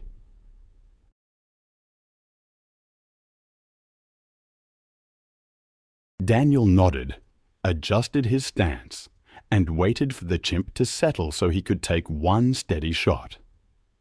The tension increased, almost imperceptibly. Children clustered too close, then were pulled back. The chimp snatched a strawberry from a paper plate and grunted, eyes fixed on moving hands and faces. The owner tugged the leash, which had slackened around his wrist. Daniel stepped a little closer, maybe 2 feet forward, to avoid another person's shoulder in his frame. The chimp wheeled toward the movement. For a beat, everything held still except the wind. The lunge covered the gap in a blur of dark arms and bared teeth. The harness yanked tight, but not before the chimp's hand closed on Daniel's wrist. The phone flew from his grip, skidding across the dirt. The first bite hit his forearm just below the elbow, tearing skin and muscle. Daniel stumbled backward onto the edge of a blanket, trying to pull free. The chimp's grip did not loosen. A second bite tore into the back of his hand. Screams rose from the crowd. The chimp dragged Daniel down, pinning him on his side. Daniel tried to roll and get his feet under him, but the chimp climbed up his torso and hammered his shoulder with fists.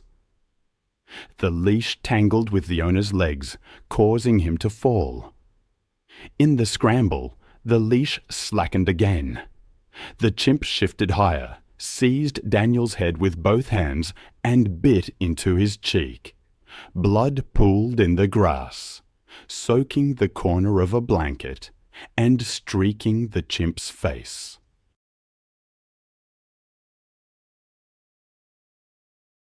Attempts to intervene failed in rapid succession. A man kicked at the chimp's hip, but the chimp swung one arm without looking and knocked him off balance. Another tried to shove the animal with a folding chair.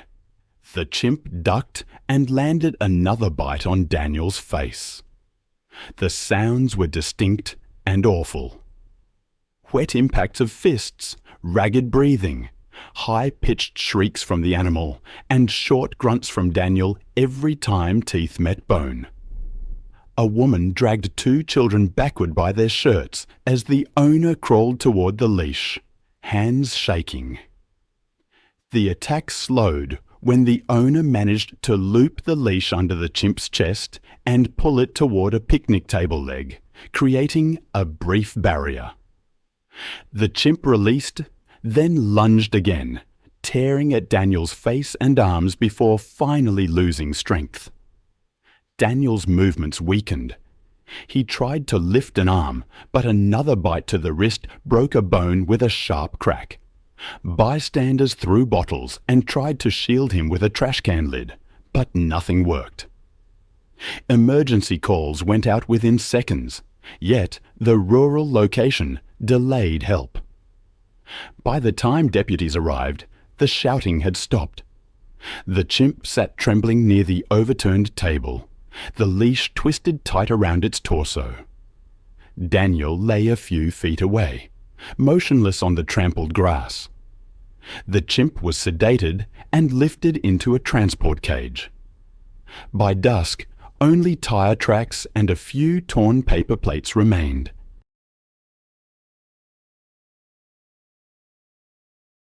The river kept moving, slow and steady, carrying away the sounds that had been there.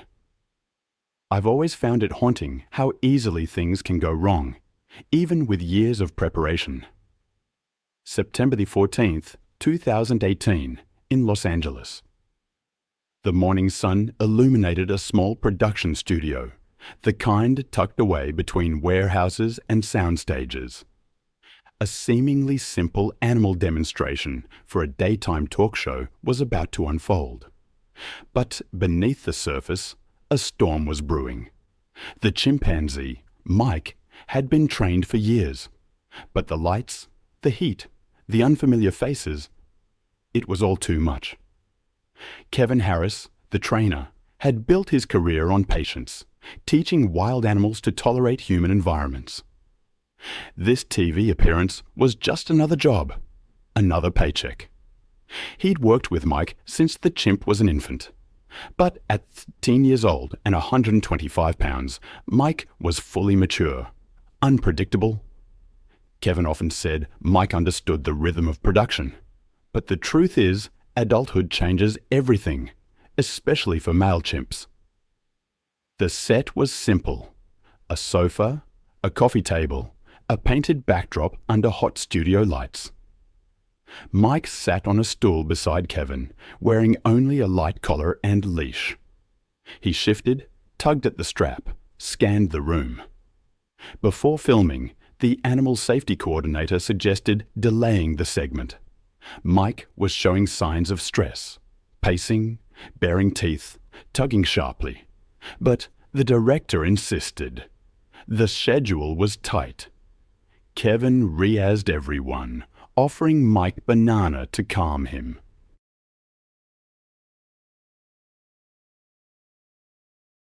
The recording began.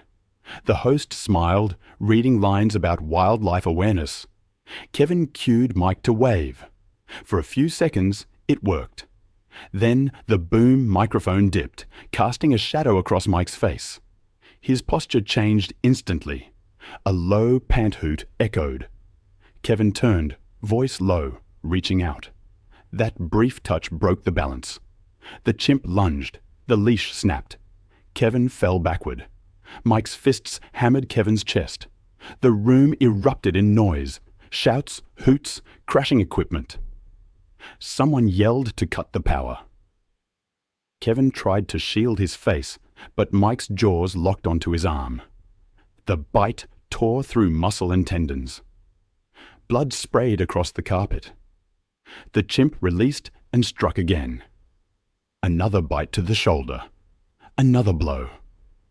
The host ran off set. Crew members screamed for security. One man swung a tripod, but Mike dodged, gripping Kevin's shirt and dragging him toward the wall. The impact cracked a camera housing. The chimp's shrieks grew higher, rhythmic, mechanical, each sound matching a strike or bite. Kevin's movements slowed. His left arm hung limp. A crew member threw a fire extinguisher. The spray clouded the air. Mike released for a moment, then turned toward the noise, teeth streaked with red. Security burst in, one man carrying another extinguisher, another holding a baton. The first blast of powder hit Mike. He reared back. The second spray pushed him away from Kevin, who lay motionless. Animal control officers arrived. They tranquilized Mike.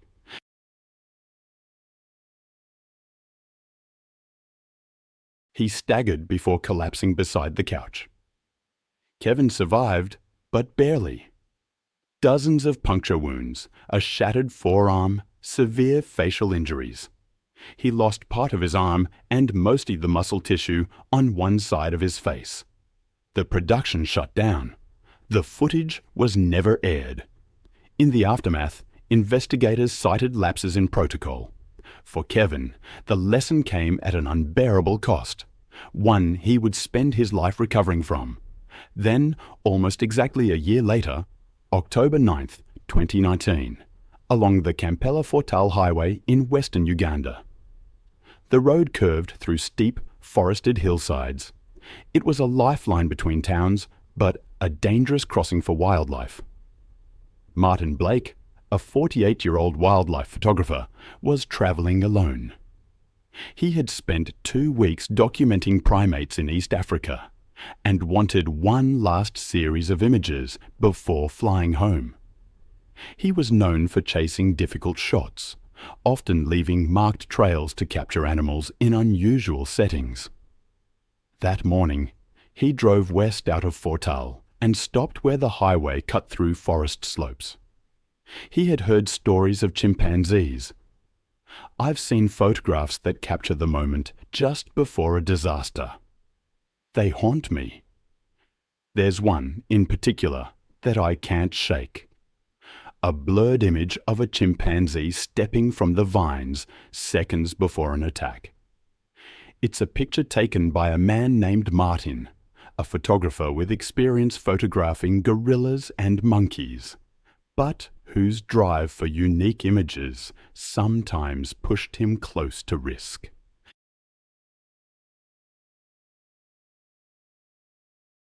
He'd been driving through a forest, hoping to photograph chimpanzees appearing at roadside clearings against the backdrop of the mountain road. He parked in a gravel turnout near a bend, slung his camera over his shoulder, and began walking along the shoulder. A passing motorbike rider shouted at him in the local language, gesturing toward the trees. But Martin only waved back and kept moving. To him, the danger seemed less about animals and more about trucks speeding around blind corners. The highway cut sharply through green ridges, with walls of vegetation pressing close to the road. Traffic passed in bursts, leaving long stretches of silence except for the forest's background noise. On one side, a red dirt slope rose nearly 20 feet, with vines draping down. On the other, trees leaned low over a drop into dense undergrowth. It was along these margins that chimpanzees sometimes appeared, climbing easily across embankments, or descending into the ditches that lined the road. In their shrinking habitat, the edge of the asphalt became another boundary to patrol. When startled or challenged, aggression was their first response. Rangers at the visitor centre often told tourists to stay inside vehicles when driving the forest roads.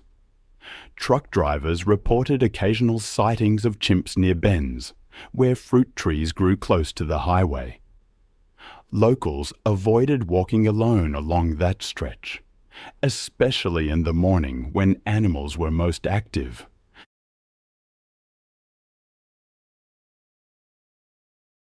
Martin had been told as much at his lodge the night before. He dismissed it, reasoning that he had worked safely around gorillas under stricter conditions. A few minutes into his walk, Martin saw movement on the slope above. A large male chimpanzee emerged from the vines, pausing at the edge of the slope. Behind him, two smaller chimps lingered in the plants.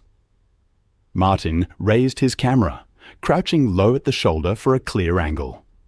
A truck roared past, startling the animals.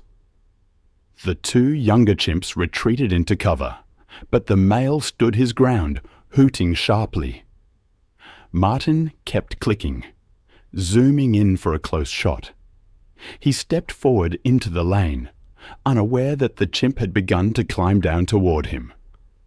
The descent took only seconds. The chimp dropped onto the asphalt with a heavy thud, closing the gap on all fours.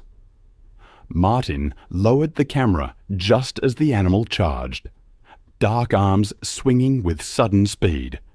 The first impact knocked him backward into the gravel, his camera skidding across the pavement. The chimp seized his left arm and dragged him toward the edge of the road. Martin tried to brace with his feet, but the strength difference was overwhelming. The first bite clamped onto his forearm, tearing skin and muscle. A passing motorbike braked, the rider shouting as he watched. Martin screamed and kicked, but the chimp straddled his chest and struck his head with fists. Another bite tore into his shoulder.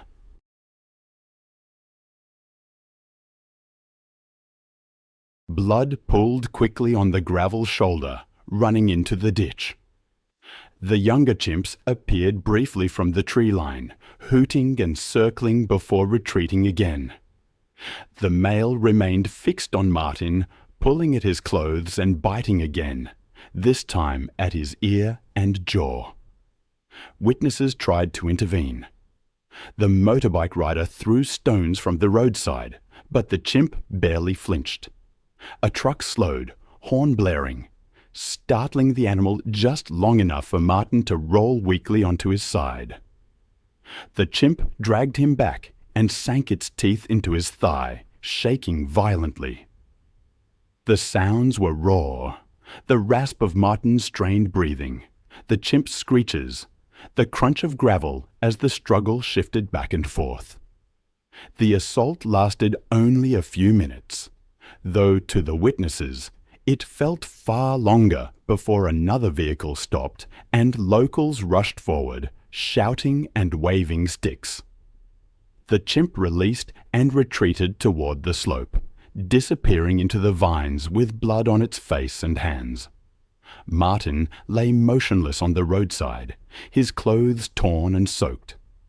Drivers flagged down a passing truck, and Martin was lifted onto the flatbed using a blanket. With no ambulance nearby, locals tried to keep press on his wounds. As the truck sped toward Fortal, he lost consciousness within minutes. By the time they reached the outskirts of town, he had no pulse. Doctors at the hospital confirmed he was dead on arrival.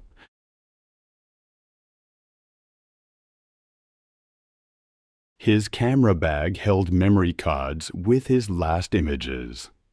The forest edge, the red dirt slope, and that one blurred frame of the chimp stepping from the vines.